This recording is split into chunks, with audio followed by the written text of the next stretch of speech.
चलो बच्चों, आज मैं तुम लोगों को एक लालची सौदागर की कहानी सुनाती हूँ।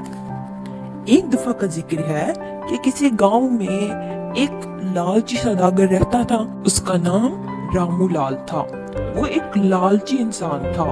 उसके दिल में हर वक्त पैसा कमाने की लालच रहती थी। एक बार उसे एक तरकीब सूझी। जब चावल और गंदुम की कमी हुई तो उसने बचे कुचे चावल और गंदुम को अपने गोदाम में छुपा लिया और उसने सोचा कि इस चावल और गंदुम को मैं महंगे दाम बेचकर खूब पैसे कमाऊंगा। और उसने ऐसा ही किया। और दूसरी तरफ बेचारे किसान बहुत परेशान थे कि उनके घर में जितना भी गंदुम और चावल था वो आहिस्ता आहिस्ता खत्म होता जा रहा था। और जो बाजार में गंदुम और चावल मिल रहा था वो बहुत ज्यादा महंगा था। तभी सारे किसान परेशान होकर गांव के जादूगर के